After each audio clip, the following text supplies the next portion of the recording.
Hi everybody, welcome to Nicy family vlog. ഇത്തവണത്തെ national holiday വന്നപ്പോൾ നമ്മുടെ മനസ്സിൽ ആദ്യം കടന്നെത്തിയ സ്ഥലമാണ് ഹത്ത. കാരണം മുൻപ് ഇവിടെ പലതവണ പോകാൻ നോക്കിയപ്പോഴേക്കും പല കാരണങ്ങൾ കൊണ്ടും നടക്കാതെ പോയ മോഹമായിരുന്നു ഹത്ത ട്രിപ്പ്. പിന്നെ ഹത്ത ട്രിപ്പ് പോകാൻ പറ്റിയ ബെസ്റ്റ് ക്ലൈമറ്റിലും കൂടിയാണ് നമ്മൾ പോകുന്നത്. ഡിസംബർ മാസമായതുകൊണ്ട് തന്നെ നല്ല തണുപ്പായിരിക്കും. ഡിസംബർ, ജാനുവരി, ഫെബ്രുവരി മാസം ഇവിടെ ടൂറിസ്റ്റുകളുടെ ഒഴുക്കാണ്. കാരണം തണുത്ത കാലാവസ്ഥ, പർവ്വതനിരകളുടെ അരികിലൂടെയുള്ള റോഡ് യാത്രകൾ കണ്ണിന് കുളിർമയേകുന്നതാണ്. UAE നഗരത്തിൽ നിന്ന് തികച്ചും വ്യത്യസ്തമായ അന്തരീക്ഷം നമ്മുടെ മനസ്സിനെ റിലാക്സിങ് മോഡിലേക്ക് എത്തിക്കുന്നു. നമ്മൾ ദുബായ് കരാമയിൽ നിന്ന് രാവിലെ 10 മണിക്കാണ് ഹത്തയിലേക്ക് പുറപ്പെട്ടത്. ഏകദേശം 165 കിലോമീറ്റർ എടുത്തു അവിടെ എത്താൻ, അതായത് 1.5 മണിക്കൂർ എടുത്തു അവിടെ എത്താൻ. പിന്നെ കാറില്ലാത്തവർക്ക് ദുബായ് മാളിൻ്റെ അവിടെ നിന്ന് RTA ബസ് സൗകര്യമുണ്ട് ഹത്തയിലേക്ക് ഡയറക്റ്റ് എത്താൻ. പിന്നെ ടാക്സി, ട്രാവൽസ് വിളിച്ചാലും അവർ നമ്മളെ അവിടെ എത്തിച്ചു തരും. ഹത്തയിലേക്ക് പോകുന്ന വഴിയിലുള്ള ഈ കാഴ്ചകൾ നോക്കിയേ. റോഡിൻ്റെ 2 സൈഡിലായിട്ട് അതിമനോഹരമായ വലിയ വലിയ പർവ്വത നിരകൾ. ഫുജൈറയിലേക്ക് പോകുന്ന റൂട്ടിൽ നമ്മൾ കാണുന്നത് പോലെ തന്നെയുള്ള പർവ്വത നിരകളാണ് ഇങ്ങോട്ട് പോകുമ്പോഴും കാണുന്നത്. പിന്നെ കുറേ ഫാം ഹൗസുകളും കാണുന്നുണ്ട്. ഏതൊക്കെയോ അറബികളുടെ കൃഷിത്തോട്ടമാണെന്ന് തോന്നുന്നു. ഒരുപാട് ഈന്തപ്പന തോട്ടങ്ങളും പച്ചക്കറി തോട്ടങ്ങളും ഗോതമ്പ് പാടങ്ങളും ഒക്കെ പോകുന്ന വഴിയിൽ കാണാം. അങ്ങനെ ഹത്ത ടൗൺ എത്താറായപ്പോഴേക്കും ഇങ്ങനത്തെ ചെറിയ ചെറിയ കുഞ്ഞു കുഞ്ഞു കടകൾ കണ്ടു. ഓക്കെ, ആ ബോർഡ് നേരെ പോയാൽ ഒമാൻ, വലതുവശത്തോട്ടേക്ക് പോയാൽ ഹത്ത. നമ്മൾ വലത്തോട്ടേക്കുള്ള റോഡിലേക്ക് തിരിഞ്ഞു. ഹത്ത വരുന്നത് ഒമാൻ സൈഡാണ്. ഒമാൻ്റെ ഒരു ഭാഗമാണിത്.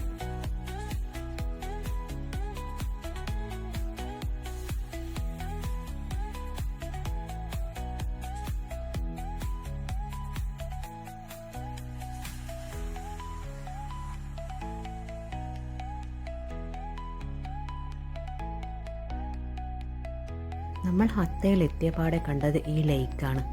ഇതിൻ്റെ കളർ എന്ന് പറയുന്നത് ഒരു ഗ്രീനിഷ് കളറായിട്ടാണ് ഞങ്ങൾ കാണുന്നത്.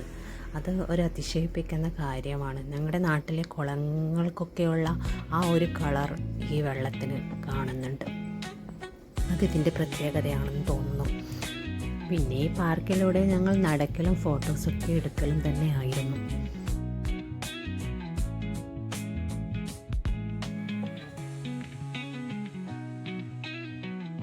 ഇത് കണ്ടപ്പോൾ പിന്നെ നമ്മൾ കയാക്കിങ് എവിടെയാണെന്ന് തപ്പി നടക്കലായിരുന്നു.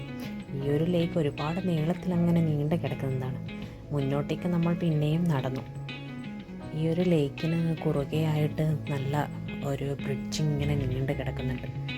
പിന്നെ ഈ കുറേ താറാക്കൂട്ടങ്ങളും സ്വാനുകളും ഒക്കെ ഇങ്ങനെ ഒഴുകി നടന്നു വരുന്നത് നല്ലൊരു കുളിർമയേകുന്ന കാഴ്ചയായിരുന്നു. എന്ത് നല്ല സുഖസുന്ദരമായിട്ടാണ് അവരിങ്ങനെ ഒരു ഫ്രീഡത്തോടെ അതിലൂടെ ഇങ്ങനെ നീന്തി തുടിക്കുന്നത്. നമ്മുടെ നാട്ടിലൊക്കെ കാണുന്നത് പോലെ ഇവിടെ ഒരു അറബ് കൺട്രിയിൽ ഇങ്ങനെയെന്ന് പറയുമ്പോൾ നമുക്കങ്ങ് വിശ്വസിക്കാൻ കഴിയുന്നില്ല. അങ്ങനെ നമ്മൾ നടന്ന് മുന്നോട്ടേക്ക് എത്തിയപ്പോഴും നമുക്ക് കയാക്കിങ്ങിൻ്റെ സെൻറ്റർ നമ്മൾ കണ്ടു. അങ്ങനെ അവിടെ നിന്ന് നമ്മൾ ഒരു ബോട്ട് സെലക്ട് ചെയ്ത് നമ്മൾ 3 പേരും കൂടി ഒരു ബോട്ടിൽ കയറി. അപ്പോൾ 2 പേർക്ക് മാത്രമല്ലേ പെഡൽ ചെയ്യാൻ പറ്റൂ. അപ്പോൾ അവന് ചെയ്യാൻ പറ്റാത്തതുകൊണ്ടുള്ള ദേഷ്യമാണ് ഈ കാണുന്നത്. അവന് നടുക്കിരുന്നിട്ട് സ്റ്റെയറിങ് കൺട്രോൾ ചെയ്യാൻ പറഞ്ഞു. പക്ഷെ അത് അവനൊട്ടും ഇഷ്ടപ്പെട്ടില്ല. അപ്പോൾ കുറച്ച് ഇങ്ങനെ നമ്മൾ പെഡൽ ചെയ്യുമ്പോഴൊക്കെ നല്ലോണം കാലുവേദന വരുന്നുണ്ട്.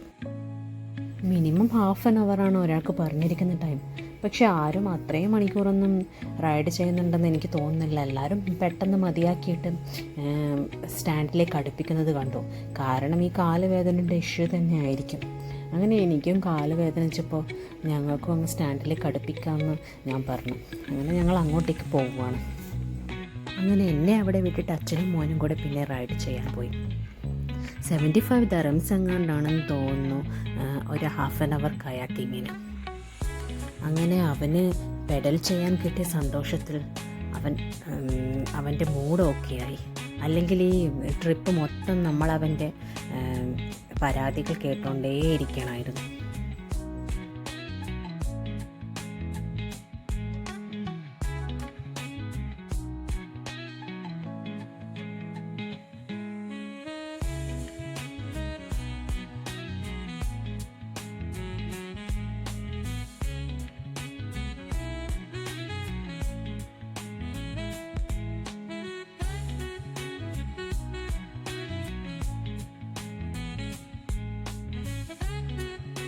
പിന്നെ അവിടുന്ന് നടന്നപ്പോൾ ഒരു ചിൽഡ്രൻ പ്ലേ ഏരിയ കണ്ടു.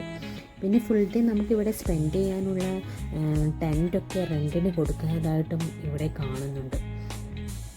എന്തായാലും ടെൻറ്റൊക്കെ എടുത്തുകൊണ്ട് വന്ന് ഇവിടെ കുറേ ഫാമിലിയൊക്കെ ആയിട്ട് ഇവിടെ സ്പെൻഡ് ചെയ്യുകയാണെങ്കിൽ നല്ല അടിപൊളിയായിരിക്കും. ടെൻ്റ് അടിക്കാനും ഗ്രിൽ ചെയ്യാനും ഒക്കെയുള്ള സെറ്റപ്പ് ഇവിടെ തന്നെയുണ്ട്. ഔട്ട്ഡോർ പ്രേമികൾക്ക് വളരെ ഇഷ്ടപ്പെടുന്ന സ്ഥലമാണ് ഈ ഹത്ത. പിന്നെ കുട്ടികൾക്കാണെങ്കിൽ കളിക്കാനാണെങ്കിൽ അടുത്തടുത്തായിട്ട് ഇഷ്ടം പോലെ പാർക്കുകളുമുണ്ട്. ആ കയാക്കിംഗ് പാർക്കിൽ നിന്ന് നമ്മൾ വിട്ട് കുറച്ച് ദൂരം പോയപ്പോൾ നമ്മൾ കണ്ട വേറൊരു പാർക്കാണിത്. ഇങ്ങനെ ഹത്തയിൽ ഓരോ സ്ഥലവും ഓരോ സ്പോട്ടായിട്ടാണ് ഉള്ളത്.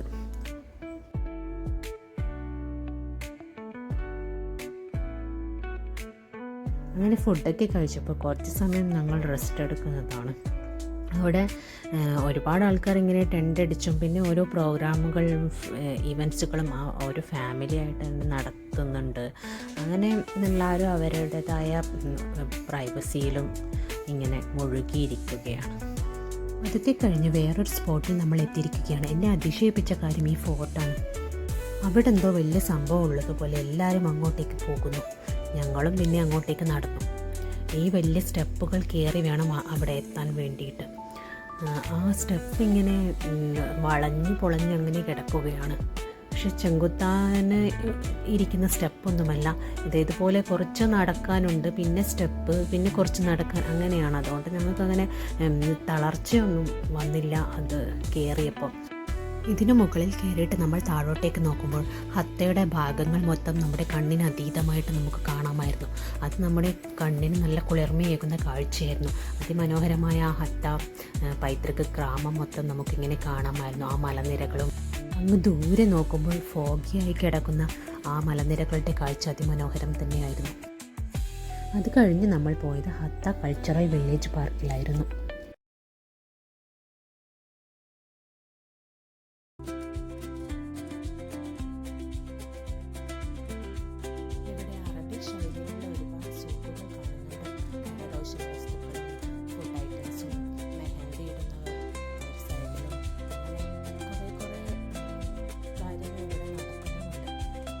പിന്നെ ഇവിടെ ആളുകൾ ഇങ്ങനെ കൂടി നിൽക്കുന്നത് അറബിക് ട്രഡീഷണൽ ശൈലിയിലുള്ള ഈ ഡാൻസ് കാണാനാണ്. അൽ അയല എന്നാണ് ഈ ഡാൻസ് അറിയപ്പെടുന്നത്. അങ്ങനെ ഇതൊക്കെ ഇവിടുന്ന് കാണാൻ പറ്റും. ഇവിടെ വന്നതിനുള്ള വലിയ ബെനിഫിറ്റായിട്ട് തോന്നി. ചെറിയ കുട്ടികൾ അവതരിപ്പിക്കുന്ന ഈ നൃത്തം കാണാൻ നല്ല രസമായി. ഹത്ത കൾച്ചറൽ വില്ലേജിൻ്റെ ഫാം ഹൗസ് ആയിരുന്നു. ഒരുപാട് മരങ്ങൾ തിങ്ങി നിറഞ്ഞ ഈ സ്ഥലം കാണുമ്പോൾ തന്നെ നമുക്ക് കേരളമാണോ എന്ന് തോന്നിപ്പോകും. പെട്ടെന്ന് നമ്മൾ വേറെ ഏതോ ഒരു സ്ഥലത്തെത്തിയ പോലത്തെ ഒരു ഫീലായിരുന്നു ഇവിടെ എത്തിയപ്പോൾ. ഈന്തപ്പന കൃഷി കാണുന്നുണ്ട്, വാഴ കൃഷി കാണുന്നുണ്ട്, പലതരം മാവുകൾ ഇവിടെ കാണുന്നുണ്ട്, പിന്നെ പലതരം പച്ചക്കറികളും.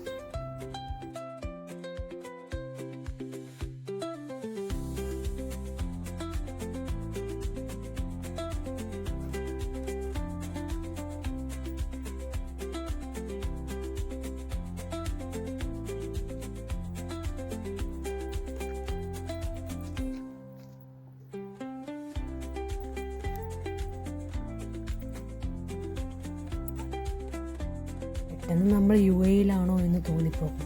ഒരു ഇരുട്ട് നിറഞ്ഞ ഒരു സ്ഥലവും നല്ല ഒരു കൂൾ ആയ അറ്റ്മോസ്ഫിയറും എല്ലാം ഞങ്ങളൊരു കാട്ടിലൊക്കെ എത്തിയ ഒരു ഫീലായിരുന്നു ഇതിനുള്ളിൽ കയറിയപ്പോൾ. അതാണ് ഞാൻ പറഞ്ഞത്, പെട്ടെന്ന് നമ്മളിത് UAE ആണോ എന്ന് മറന്നുപോയി. ഇതിവിടുത്തെ ചെടികൾക്കും മരങ്ങൾക്കും ഒക്കെ ജലസേചനം നടത്താൻ വേണ്ടി വെള്ളം കെട്ടി നിർത്തി വച്ചിരിക്കുകയാണെന്ന് തോന്നുന്നു. ഒരു വലിയ സിമൻറ്റ് ടാങ്കിലായിട്ട് നിറച്ച് വെള്ളം ഇതിൽ കാണുന്നുണ്ട്. അങ്ങനെ ഒടുവിലായി നമ്മൾ എത്തിച്ചേർന്നിരിക്കുന്നത് ഹത്ത ഹെറിറ്റേജ് വില്ലേജ് കാണാനാണ്.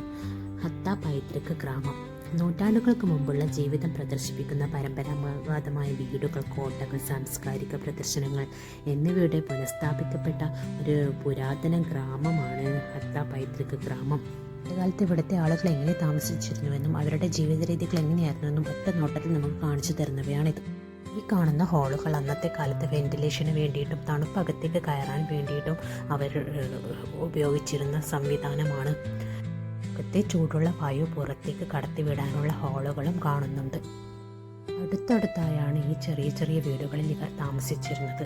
ചെറിയ ചെറിയ വേലികളും ഓരോ വീടിൻ്റെയും മുന്നിലായിട്ട് കെട്ടിയിട്ടുണ്ട്. അതൊക്കെ ഇപ്പോൾ പൊളിഞ്ഞ് വീഴാറായിട്ടുണ്ട്.